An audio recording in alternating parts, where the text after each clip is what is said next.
Hello everyone. Fairly short video this week. I've been playing around getting used to the latest version of Affinity Photo, version 2 that is, which has been released within the last 10 days I think, probably something like that. So I wanted to give you my first impressions of it, and rather than me sit here talking to the GoPro, I'm going to hand you over to my colleague Alan in the production studio. See you in a bit. Well, hello everybody. Affinity Photo 2, this is really just going to be my sort of first reaction to it. There is one major reason why I decided to invest in it, and that is because it now features non-destructive RAW editing, which is a real boon for anybody that shoots in RAW. Cost of the software package in the UK was £35–36 at launch. No discount for existing users, which was a bit of a letdown, to be honest with you, but for such a small initial outlay, this kind of feature and a lot more that are packed into it, well worth it. This is an image that I took outside St George's Hall in Liverpool a few weeks ago. It's a nothing photo really, but I liked the juxtaposition between the tourist in the foreground and Wellington atop his column in the background. And the feet of this tourist are pretty much at my eye level, so it gives a slightly false sense of perspective. When you open a RAW image in Affinity Photo 2, this is what you are presented with. And the biggest difference that you will notice is that up here we have a pull down where we can save or work on the layer on the image as either a pixel layer, which would have been the way that you would have saved it in the original Affinity Photo version 1. But we now very handily have raw layer embedded and raw layer linked. Raw layer embedded is the one that I am using at the moment anyway, until I get used to the software. Raw layer embedded means that it will save your image together with all your alterations, edits and layers, and save the whole lot so that you can come back to it at any stage in the future and all that information will be stored. So there is no problem with making adjustments in the future. Raw layer linked, on the other hand, does the same thing, but it will create a much smaller file size, but B, it's most important that the original image together with your saved copy are kept in the same locations. There has to be a link, hence the name. There has to be a link between the original image and the edited version, so that if you come back to it in the future, the software and your PC or Mac will know where to find the separate items.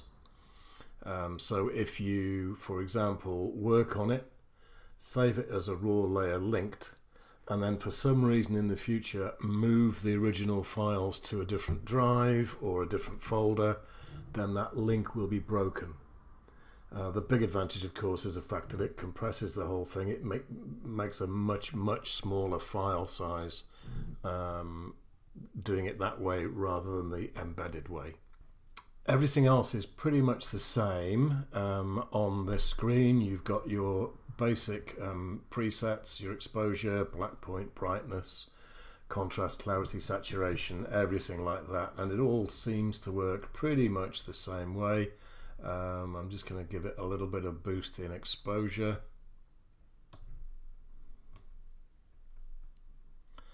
Not too much. I'm going to give it a little bit of a boost in shadows. Now what I have noticed is that the shadows and highlights sliders do seem to work more accurately, and what's the best way to explain it, more smoothly than they did in version 1. Looks like we've got some clipping up here. It's telling me I've got some. Okay, we'll leave it there.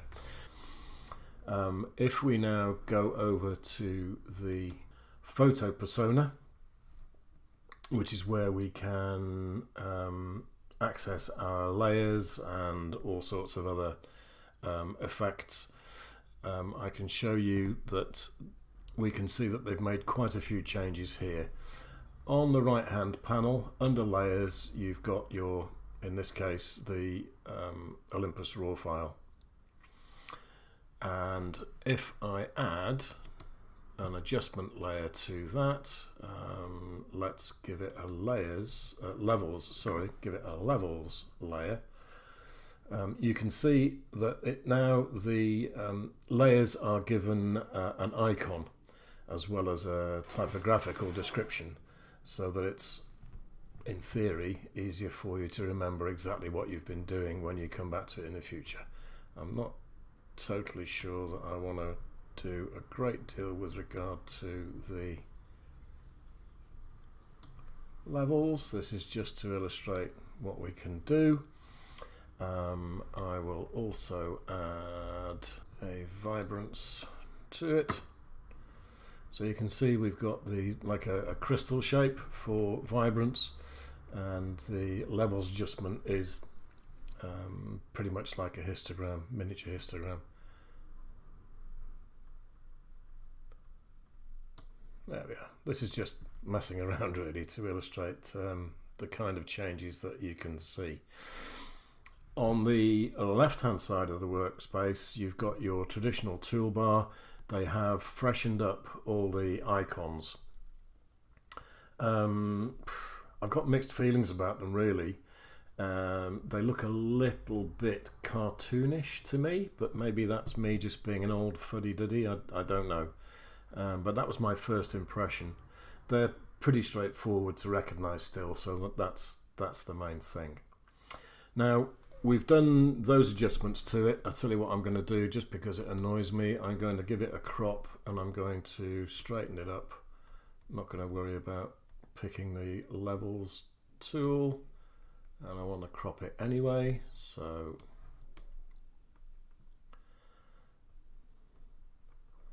I quite like having him really low down, so we'll crop it like that. Okay, so we've made those adjustments to it, and of course you've still got your history down here, so you can revert and go back any number of stages that you wish. But if you want to get back to the develop persona, it's now very quick and easy. All you do is select the pixel layer and double click on it, and straight away you can see you've gone back to the develop persona. Now, the one thing is that you are locked in to whatever format you decided to save it as.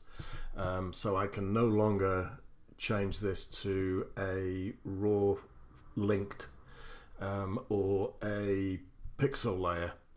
It is now fixed as being a raw file embedded when it's saved. But we can now go back and make further fine adjustments to it.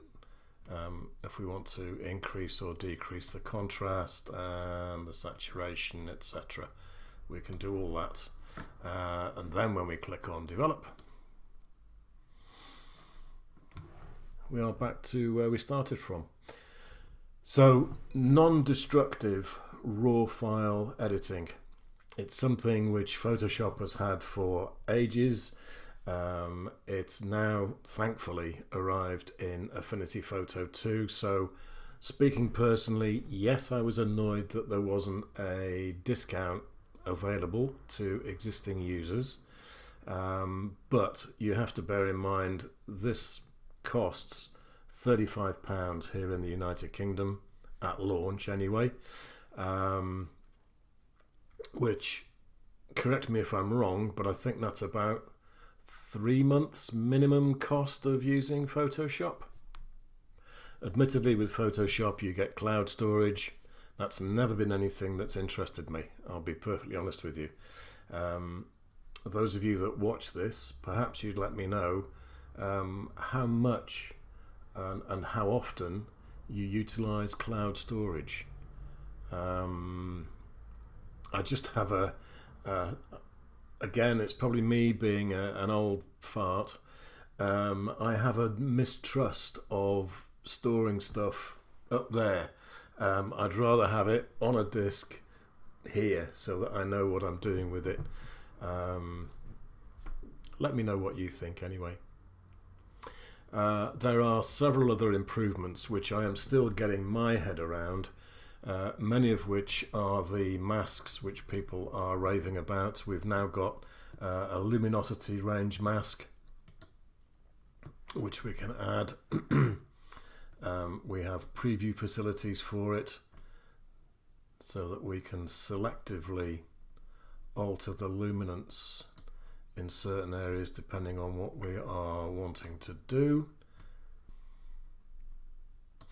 That's something that I'm still getting my head around, I'll be honest with you. Whether it's something that I'm going to use regularly, I kind of doubt, to be honest with you. If you remember a few months back when I did my sort of tutorial on Affinity Photo, I ended up by saying that really there were maybe 10 or 12 commands and adjustments that people would need to get their head around on a constant, regular basis, depending on their own style of photography. I think things like luminosity masks might be something that could on occasion be useful for me. It might be very useful for you. It's something that I am getting my head around, and I shall report back. If you are interested in me doing a tutorial on Affinity Photo 2, now that it has landed, I will gladly do so. Bottom line is £35 in the UK, worth every penny of it, if only for the non-destructive raw file editing. It's a real advancement. The other aspects of it, like the revamped user interface, well, to me that's sort of a bit of a side issue, but to you it might have more importance. Anyway, that's my initial thoughts on Affinity Photo 2. I'll come back to you in maybe a couple of months' time, probably the new year now, with a more detailed look into it and see what's happening, and see how I've gotten used to using it. Okay, I'll hand you back to the studio, Alan.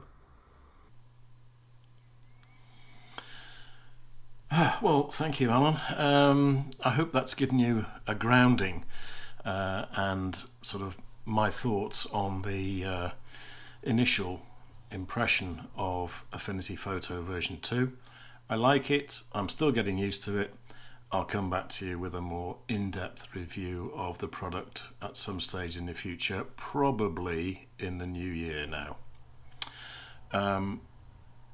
The other announcement I'd like to make is that I did say in last week's video that I had a new to me camera, and I'm going to show you, and you'll probably wonder what on earth I've been up to. Have I been eating some of those magic mushrooms that Nick has found during the autumn time?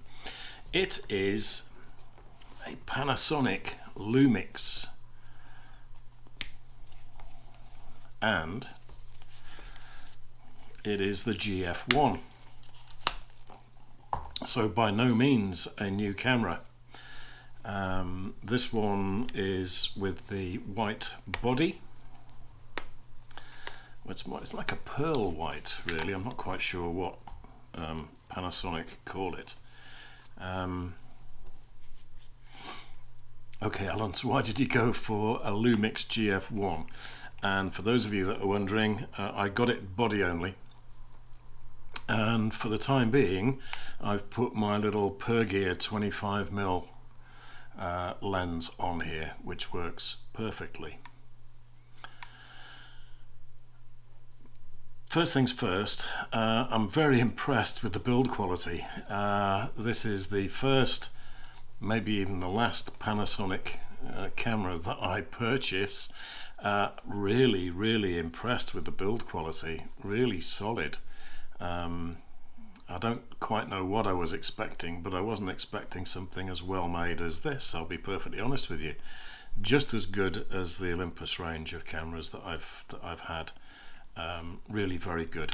I got it body only, as I say, and the vendor very kindly included the genuine leather or leatherette Lumix case, which is brilliant, and a carrying strap, body cap, battery, charger, all the rest of it. So great. Cost me £90. Of course, the GF1 does not have a viewfinder, so that's a negative. But why did I buy it? I bought it because it will allow me to do a kind of photography that I've only attempted spasmodically even, in years gone by, and that is infrared photography. So it is a converted GF1. It's converted to take infrared photos, and it's been converted to the 720 nanometer end of the spectrum, and it's quite a complicated topic.